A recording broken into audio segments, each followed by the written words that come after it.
Hello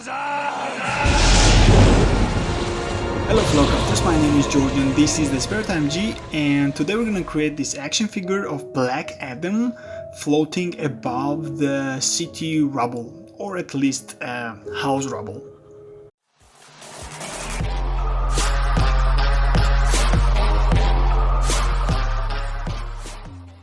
Yeah, so the last month was quite a complicated one for me.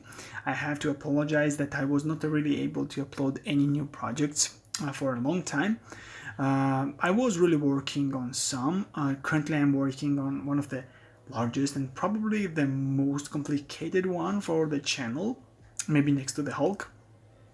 And yeah, let's get back to the business. I'm working on the torso of my project right now, which is going to be the Black Adam, and soon we will see him onto the blue screen as well, portrayed by Dwayne "The Rock" Johnson. I have seen the image, this fan art or something, portrayed by him, who is like floating above the city rubble. And wanted to like recreate it and give some kind of a twist, which is that his legs are not really touching the ground, but the cape is going to be the anchor connecting the base to it. Right now I'm working onto the leg. It's quite important to protect the symmetry onto it and the proportions, of course. That's why I'm using this torso next to it. Every time you can measure the length of the leg parts every time, put it next to the torso and understand how long it is going to be. Right now I'm just attaching the muscles, the basic ones. That's not really that complicated, and you do need to remember not to depict them with these sharp borders and sharp corners, because the fabric is covering it, right? He's not naked, so the fabric is always going to overlap onto the dips, and it is going to like smoosh these borders, and this is basically what kind of structure we will get if the creature or like humanoid is covered with humanoid muscles are covered with fabric. This is basically my leg project, so to say. Of course, this is only the one, and you will also need to create a second one for him to be bipedal, so to say. Keep in mind that you will at the same time need to have like more expression for the character. That's why I have made these two legs a little bit different, in little bit different shapes, I mean postures. One of them is going to be a little bit elevated, and that's going to give a little bit more like dynamic look to the character. That's what I'm going for, at least. So right now we are working onto the hands, which are going to be another stage for our project. Of course, right now also we will need to create them separately, like we need two separate pieces. And speaking about separation, the technique I'm using, like creating limbs separately and then after creating them, connecting them to the torso, is nothing like special for me. This is the technique I have been using when I was a little child, and I grown up by using this style of sculpting. You can also, of course, create the universal, like unidimensional body and work on the muscles later on, but I find this technique to be a lot more forgiving and easier to craft. At the same time, it is much easier to work with the figure, as it is smaller, much simpler to like levitate or see it in different angles. Nothing is getting into the way, and that's why it is much easier to understand where the problem lays and what corner you need to change or something like that. This is the torso you are looking right now. I will link up the complete tutorial of creating the muscular torso for superheroes or supervillains. And now we are looking at the finished product of him in full of his glory. One thing I want you to keep in mind: the torso section, the middle section, is not that thick. That's deliberate.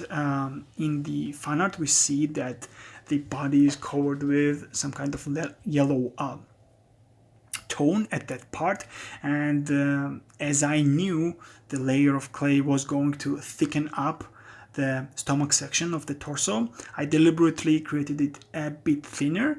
Now let's work on the details for the base. This is going to be the canes which I will use for creating the concrete blocks for the building. Creating them separately, individually, is going to be really time consuming and quite hard at the same time in order to protect all these dimensions and proportions for all of them to look the same. That's why I'm going to use this similar cane, create this bar of the concrete super block and just chop them into pieces, and that will give us nearly identical pieces for our base, which will look quite neat and more or less authentic. That's the finished product, of course, and we will need some different kind of props and things to add to the rubble for them to be more like realistic, so to say. This is the final, more or less, final part of our body. I have covered the yellow bits with clay, and at the same time I did this shoe, bottom parts of the shoe with black, and also I did this stomach part which more or less looks like much more thicker. And right now we will of course need to create our cape, which is going to be sneakily cover up our huge steel wire connecting the body to the base. Speaking about the base, it's very important to conceal the bottom part of the wire with these building blocks, so to say. To be honest, I was not really expecting the cape to go so near to the foot and these rubbles and all these details to conceal the connection point so much that it is not really that easy to understand that the whole figure is floating and the feet are not touching the ground. But yeah, more or less I really like that idea and the technique it looks. This is me creating this other chunks of clay of different colors, but keep in mind them they need to be like with corners, sharp corners and plain sides in order to replicate this more or less building materials, which are much more uniform and not like curvy, and that's it. As you can see, it really looks like an actual thing, actual rubble.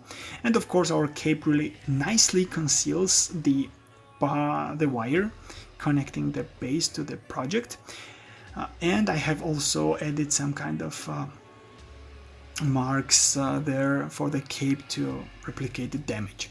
Right now we are working for the palms. That's going to be more or less difficult thing to work with, because at this scale replicating nice looking hands is quite difficult. But unfortunately our deed is not going to be on the show, because these electric thingies are going to unfortunately cover them up quite thoroughly.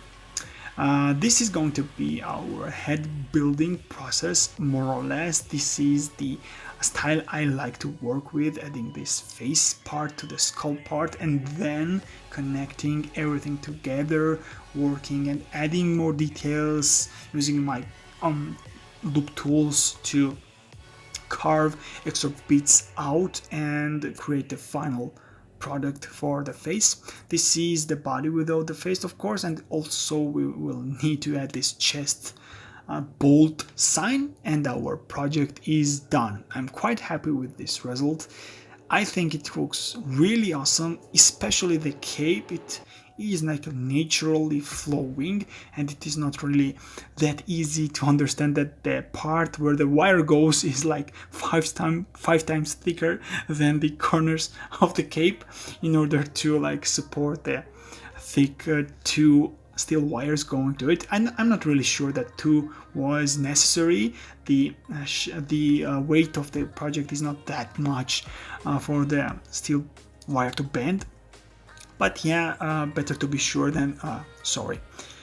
So yeah, I hope you enjoyed this project. This was quite a nice looking piece for me and is sitting proudly on my shelf next to other superheroes.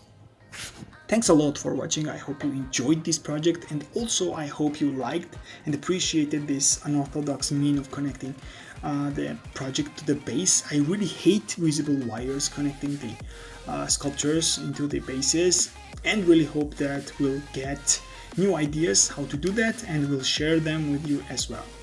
Have a nice day and see you next time. Goodbye.